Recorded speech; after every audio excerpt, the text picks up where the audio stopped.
대치동이나 학군지로 이사를 가면 우리 아이가 더 자극받고 열심히 공부하지 않을까? 또 비학군지에서는 너무 안이하게 공부하는 것 같아서 이런저런 걱정될 때가 많으시죠. 만약 학군지로 이사를 고민한다면 진짜 이것만은 준비하고 가셔야 제대로 효과를 보거든요. 그게 뭐냐면, 안녕하세요. 드림맘입니다. 12월이 되면서 항상 학군지에 전학을 갈까, 특히 이제 대치동으로 이사를 갈까, 이런저런 고민들이 되시죠. 그리고 요즘에 겨울방학이 다가오면서 본격적으로 알아보는 분들이 많으신데요. 저도 매번 그런 고민을 하다가 아이가 6학년 중반이 되면서 대치동으로 전학을 갔어요. 그때 어떤 준비가 필요한지, 어떤 대비를 하고 가면 좋은지, 그리고 대치동에서 찐 장점과 치명적 문제점을 알려드리려고 하는데요. 이 영상을 보시고 전학 고민을 해소하는데 많은 도움이 되셨으면 좋겠어요. 이제 우리 아이가 대치동으로 이사를 간다면 아이가 잘 따라갈 수 있을까? 이 부분이 가장 걱정되시죠. 그래서 이걸 가장 효과적으로 알아볼 수 있는 방법이 이사를 가기 전에 대치동 학원을 먼저 한두 달 정도 다녀보는 거예요.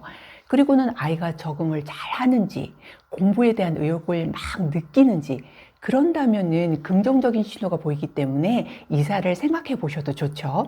이제 막상 시도해 보지 않고서 이 걱정, 저 걱정, 걱정만 하다가 이도저도 안 한 상태에서 덜컥 전학을 가게 되면 적응을 못하는 경우 많이 생기잖아요. 그리고 대치동 학원을 다니면서 전학 갈 학교에 대한 정보도 듣을 수 있고 또 학교 친구도 만날 수 있는 기회가 있어서 아이가 막연하게 두렵거나 또 걱정되는 부분을 해소할 수도 있고요. 또 전학할지 여부에 대해서 명확하게 결정을 할 수 있어서 많은 도움이 되더라고요. 이제 제 아이도 이사 올 때 학원을 먼저 다녀보고 분위기를 보고서 갈지 말지 여부를 판단하는데 상당히 도움이 됐거든요. 굳이 이사를 가게 된 이유가 이제 KU 2차를 준비할 때였는데 집 주변에 2차를 다룰 만한 학원이 없는 거예요. 그래서 결국 대치동 학원을 갈 수밖에 없었는데 거리도 멀고 또 워킹맘이라 라이딩도 해줄 수가 없어서 이사를 이제 결국 이제 고민하게 됐거든요. 요즘에는 이제 굳이 케이몰 할 필요가 없는데요. 근데 그때는 좀 필요했었어요. 그래서 이사 가기 전에 직접 한두 달 대치동 학원을 다니면서 아이가 정말 잘 맞는지, 더 열심히 하고 의욕이 보이는지 직접 느껴본 후에 결정을 하면 큰 무리 없이 현명하게 판단할 수 있을 거예요. 그리고 이제 두 번째도, 이것도 진짜 꼭 체크해 보셔야 되는데요. 생각보다 너무 중요한 거예요. 그러니까 사교육비 집값을 충분히 감당할 수 있는지 보셔야 하는데요. 생각보다 더 많이 들더라고요. 막상 이사를 와보니까 깜짝 놀란 게 잘하는 아이들이 생각보다 너무 많고 그러면서도 학원도 정말 많이 다니는 거죠. 심지어 한 과목을 두세 개씩 다니는 경우도 있는데요. 물론 이제 비밀리에 상위권 아이들임에도 불구하고 학원이며 팀 수업에 심지어 과외까지 해서 더 완벽하게 잘하려고 소리 소문 없이 그렇게 하는 아이들도 있었어요. 그러면 한 과목에 200만 원씩 쏟아붓는다는 얘기죠. 물론 모든 과목을 다 한다는 게 아니라 또 모든 대치동의 아이들이 다 그러는 것도 아니지만 진짜 학원을 많이 다니는 건 사실인 것 같아요. 그리고 학원 유혹에 정말 많이 빠지게 되는데요. 너무 좋은 학원이 많기도 하고 또 학원에 가서 상담받다가 훅에 걸려서 필요 없는 걸 듣기도 하게 되는 거죠.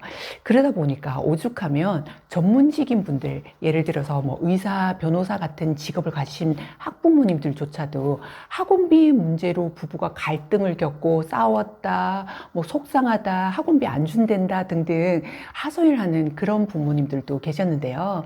그러니까 경제적인 부분이 충분히 감당이 되는지 그 부분도 생각하고 오셨으면 좋겠어요. 저는 절대 주변에 안 흔들릴 거다. 딱 필요한 것만 다닐 거다. 뭐 이렇게 생각을 했었는데요. 막상 이사를 오니까 왠지 안 시키면 불안하고 초조하고 막 그러는 거예요. 그래서 중계동에 있을 때는 크게 사교육비가 안 들었는데 여기서는 안 하면 안 될 것 같은 분위기도 있고 그러면서 사교육비가 점점 늘어갔고요. 당연히 아이도 힘들었죠. 나중에는 꼭 필요한 부분만 다니는 요령이 생기면서 이렇게 약간 정리를 하게 돼서 점점 적응을 했지만 처음에는 쉽지가 않았고 굉장히 당황스러웠어요. 이제 지나고 보니까 아이 입시에 이렇게 신경 쓴다고 저희 노후에 대해서는 별로 신경을 안 쓴 거죠. 그게 너무 후회되던데요. 아이가 이렇게 금방 성장할지, 이렇게 세월이 빨리 갈지 몰랐거든요. 네, 꼭 필요한 것만 대치동 학원을 활용을 하고 그 외에는 충분히 다른 학군지에서 공부를 해도 됐을 텐데 하는 그런 생각이 들었어요. 이제 물론 이제 대치동 장점도 참 많죠. 아이들이 워낙 이제 열심히 하는 분위기여서 더 같이 열심히 할 수도 있고 또 학원이 가깝고 좋은 학원도 많다 보니까 이런 점은 정말 장점인 것 같아요. 그래서 이제 중학교 때까지 대치동에서 인프라를 충분히 활용을 하고 공부를 한 다음에 고등 때 아이 학교에 맞는 곳으로 이사를 하는 것도 한 방법인데요. 이제 2028 입시에서는 내신이나 수능 또는 선택 과목 모두에 집중해야 원하는 대학에 갈 수 있는 시스템이잖아요. 이제 특히나 내신이 5등급제로 바뀌면서 아이가 가능한 1등급 받을 수 있는 그런 고등학교를 선택하려는 경향이 강해지고 최근에는 그래서 자사고의 미달 사태도 생기죠. 그러니까 이런 부분까지 전체적으로 고려를 해서 학업 환경 때문에 학군지로 이사를 하는 건 정말 추천은 드리지만 대치동 이사는 좀 더 신중하셨으면 좋겠어요. 전 다시 돌아간다면 굳이 대치동으로 이사 가기보다는 근처나 다른 학군지에서 학업 분위기 좋은 곳에서 경제적 부담도 덜하고 거기서 거주하면서 꼭 필요한 것만 대치동 학원을 다니는 그런 것도 나쁘지 않겠다라는 생각이 들더라고요.